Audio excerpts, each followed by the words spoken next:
Okay, welcome back to this podcast. Today I'll be talking about el gigante asiático. Hoy estaremos hablando de China, de este país asiático, y estaremos analizando todo lo que tiene que ver con su ascenso hacia la, entre comillas, fama, el desarrollo económico que han tenido en los últimos 50 años, que no ha sido poco, y su posición como potencia tecnológica.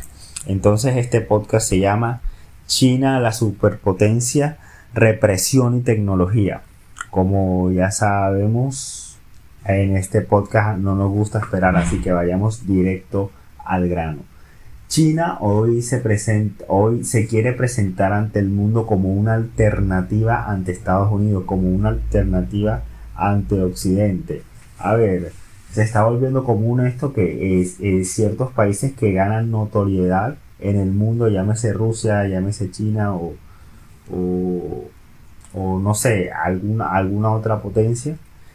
Estos países quieren competir de tú a tú con Estados Unidos porque tienen alguna rasquiñita, por así decirlo, o obsesión con Estados Unidos, a tal punto de que se comparan directamente con ellos o quieren ser mejores. Tenemos el caso de Rusia, que el Putin está desempeñando la política y más bien la geopolítica, desde un punto en el que quiere posicionar a Rusia como una potencia, como que es capaz de medírsele de tú a tú a Estados Unidos, y no me parece que Rusia tenga en algunos aspectos en que medírsele a Estados Unidos. Lo que pasa es que Rusia, desde la época soviética, como dije, se ha querido medir a Estados Unidos, y lo hacen de una forma en la que ya roza con lo obsesivo. Porque bueno, la Unión Soviética hacía muchísimas cosas, no tanto por una cuestión de que la Rusia soviética quisiera hacer eso, sino más bien por medírsele de tú a Estados Unidos. Como por ejemplo, en algunas ciudades de la Unión Soviética se construyeron algunos edificios para que se viera una skyline, pero el objetivo de esos edificios no eran ser edificios de oficina o algo así, sino escondía un trasfondo, y es hacer determinados skylines en determinadas ciudades para que esos skylines se vieran mejores que los de Occidente. Así era el nivel de obsesión que tenía esta gente por Estados Unidos. Y hoy en día Putin se alinea en el bloque geopolítico global con Irán, con Venezuela, con Cuba, con Corea del Norte, pero es que ellos tienen poca afinidad ideológica, y de hecho Putin ya dijo una vez que el socialismo no servía para nada, solamente se alía con ellos en parte porque están en contra de Estados Unidos. Pero bueno, esto que tendría que ver con China, que la filosofía de la Unión Soviética y de Rusia es un poco parecida desde ese punto de vista a la China, o sea, decir o hacer cosas solo para ir en contra de Occidente, o sentir que están a la par de Occidente. Ok, entonces, una vez el presidente del Partido Comunista Chino, Xi Jinping, dijo que ellos no habían necesitado invasiones para ser el país grande que son hoy en día. A ver. Eso hay que explicarlo con pinzas. A ver, esto es una clara forma de decirle, sobre todo a Estados Unidos y a Occidente: nosotros pues sí, no necesitamos de invasiones para tener recursos y con esos recursos crecer. Porque algunos de la izquierda latinoamericana y global dicen: Estados Unidos es el país que es hoy en día gracias en parte a que robó recursos en todo el mundo. Esa es la Esa es la lógica, ese es el comentario que hace la izquierda latinoamericana y la izquierda global. Entonces, digamos, este lema, esto que repiten los del Partido Comunista Chino, sobre todo Xi Jinping, de que nosotros no necesitamos invasiones, también es una forma como de vanagloriarse. Pero bueno, pasaré a hablar de unos acuerdos que hizo China con la República Democrática del Congo. A ver, estos acuerdos querían decir recursos por infraestructura, es decir, de alguna manera, República Democrática del Congo entregaba algunos de sus recursos a China, a las empresas chinas para que vinieran a ese país a explotarlos, y a cambio China tenía que construir ciertas obras de infraestructura. Y estas obras de infraestructura eran algunas carreteras, puentes o cosas así de ese estilo. Eran carreteras, ferrocarriles, hospitales, escuelas, universidades, viviendas, sistemas eléctricos. A ver, el trato suena justo, pero a efectos prácticos el Congo ha entregado muchos de esos recursos, y China no es que no se haya puesto a la tarea, sino que ha avanzado muy poco, por lo que algunos tratan a estos acuerdos como de un supuesto saqueo, y vamos a ser sinceros, yo también lo creo, porque lo que ha construido China en comparación a lo que le ha entregado el Congo, pues esas cuentas no dan. O sea, está China casi que robándose los recursos, y nada que construyen los hospitales, las carreteras, las universidades en el Congo. Y eso es una manera también, sería una manera también de saquear recursos. Porque a ver, hicieron ese trueque para mejorar un poco la infraestructura en República Democrática del Congo, y resulta y pasa que China no ha construido mucho. Y estos acuerdos no son tan conocidos globalmente, por lo menos el público latinoamericano que le gusta la política poco sabe de estos acuerdos. Perfecto, entonces pasemos a ver un poco de historia, como diría Fonseca, o como dirían la gente de VisualPolitik. Entonces, la revolución comunista china llega en el año 49. Yo siempre he dicho que la década de los 40 fue una década bastante movida, bastante pesada. A ver, en la década de los 40 primero nació la ONU. Israel declara su independencia, y cuando Israel declara su independencia, los países árabes lo invaden. Está la Segunda Guerra Mundial. La Segunda Guerra Mundial termina en el 45. Perón llega en el 46. Aquí en Colombia se produce el Bogotazo. Y también llega la Revolución Comunista China a ese país. Entonces, Mao Zedong llega en el año 49 a armar una estructura de Estado de socialismo autoritario, y bastante autoritario. Entonces, Mao, entre las cosas que hace, hizo una revolución a la cual llamó la revolución cultural, que, bueno, es una revolución en su día para tratar de alguna manera, desde el punto de vista pedagógico, que la sociedad se identificara como revolucionario, que la sociedad poco a poco, a través de elementos culturales, se identificara como revolucionaria, como socialista. Recordemos que el socialismo trabaja desde el punto de vista de la pedagogía que hacen del Estado, toman la educación para no hacer una educación, valga la redundancia, desde el punto de vista imparcial, sino para que las personas que reciben esa educación se identifiquen a sí mismas como revolucionarias. A ver, no solamente planteó la revolución cultural, sino hizo varias reformas en lo económico, en lo agrario, y en temas de seguridad también. A ver, ¿y cuál fue el resultado de todas estas reformas que hizo Mao Zedong, que tomó el poder en el año 49? Respuesta corta: un desastre, pero un desastre, uno de los peores desastres de la historia de la humanidad, diría yo. A ver, el portal de noticias Infobae, que es un portal de argentino de noticias que ha ganado bastante popularidad en Latinoamérica. Muchos leen las noticias de Infobae, pero no saben que es argentino.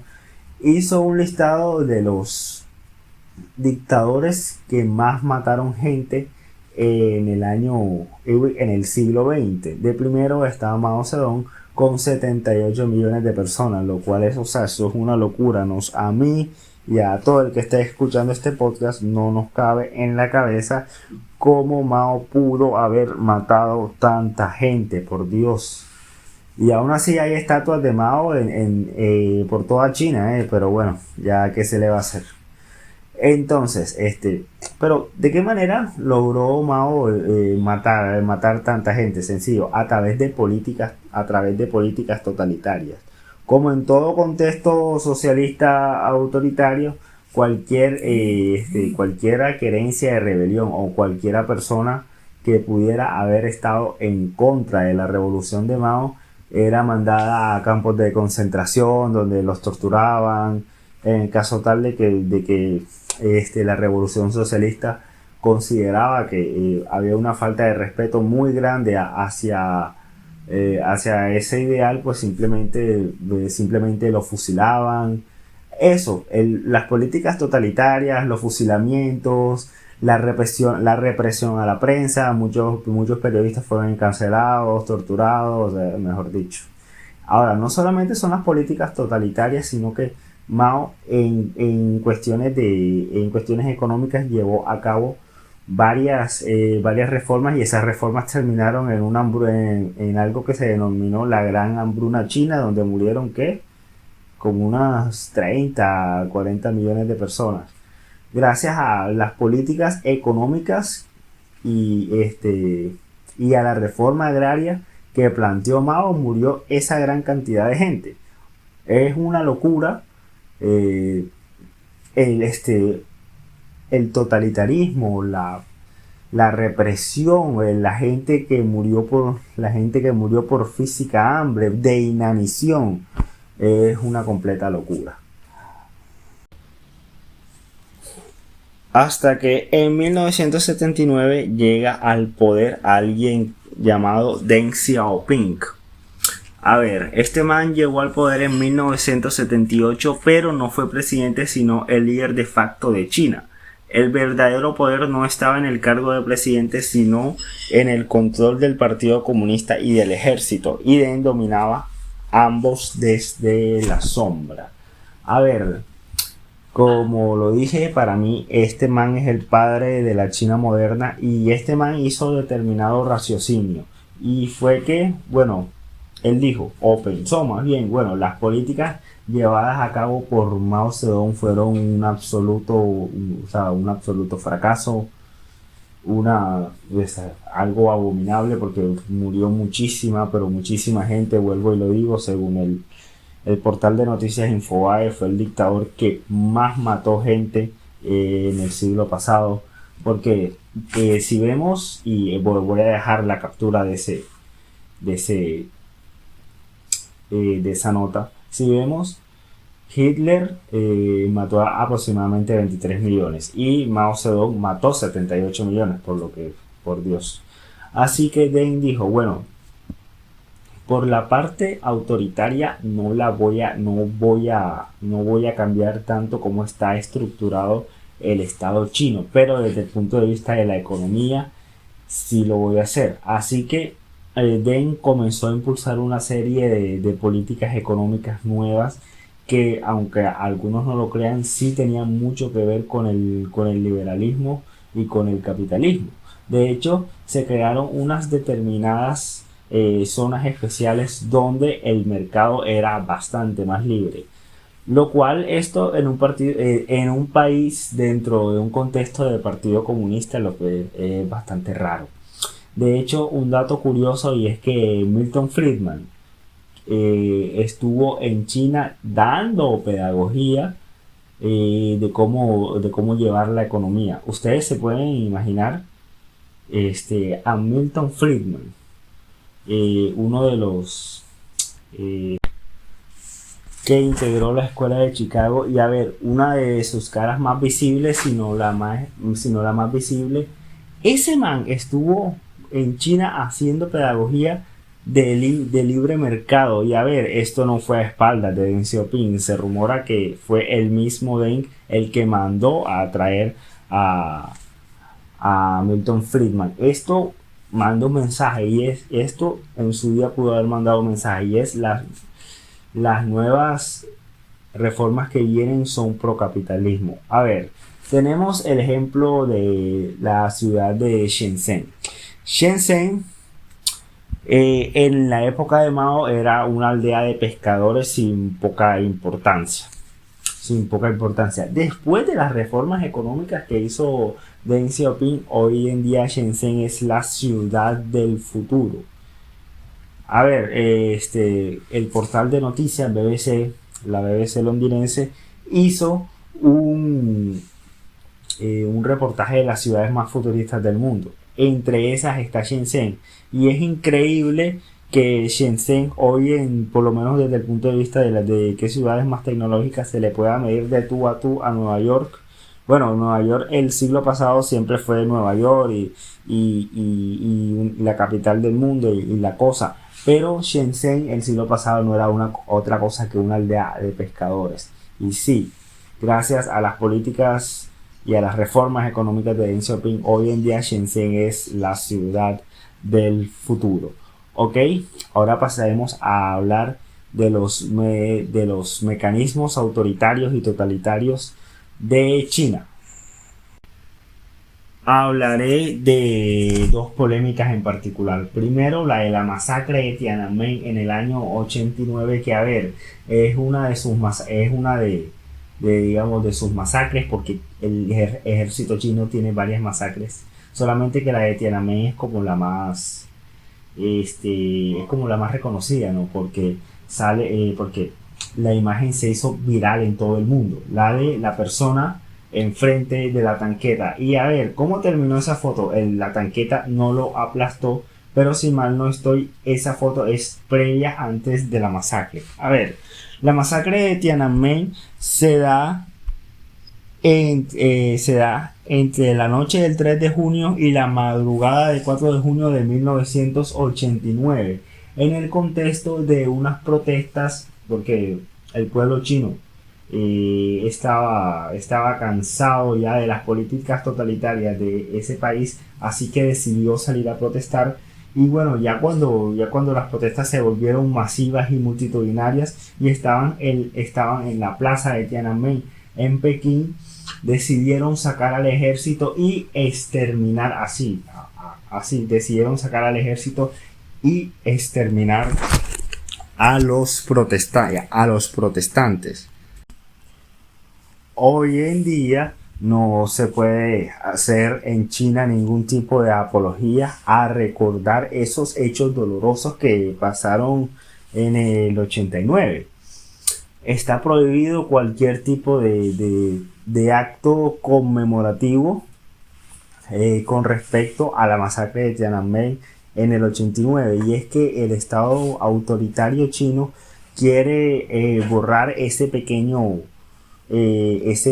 gran pequeño detalle que pasó en el año 89. Toda una desgracia. Pero bueno, ahora hablaremos de la eugenesia china y las prácticas totalitarias que ejerce el Partido Comunista Chino contra la etnia minoritaria uigur. A ver, en China hay una etnia predominante, y esta etnia predominante es la Han, el cual ostenta entre el 90 y el 95% de la población china. A ver, dentro de un país tan enorme como lo es China, que tiene 1.400 millones de personas, que tiene prácticamente más que toda América.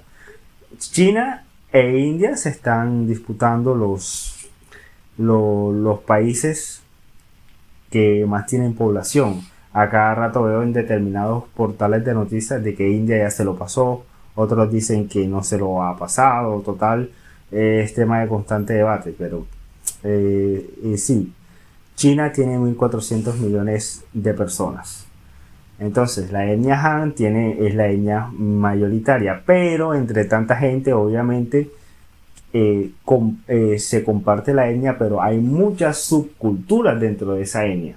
Ok, las etnias restantes son muchas, entre esas la etnia minoritaria uigur. Entonces, el Partido Comunista Chino, pues sí, no le gusta que una etnia no hable más chino mandarín, sino que hable otro idioma diferente al de ellos, pues. Y en este caso la etnia uigur habla uigur, pues sí. El idioma uigur es una lengua de origen turco, más parecida al turco o al uzbeco que al árabe.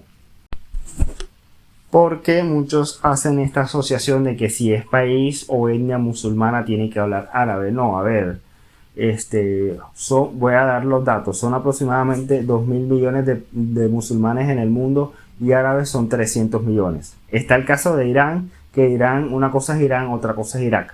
En Irán se habla persa, no árabe, pero bueno, no nos desviamos del tema. Y hablaré de las políticas que hace el Partido Comunista Chino con esta etnia minoritaria. Y es que a través de esterilizaciones forzadas, campos de reeducación, donde China o el Estado chino tiene toda la intención de que esta etnia minoritaria abandone su lengua y aprenda chino mandarín.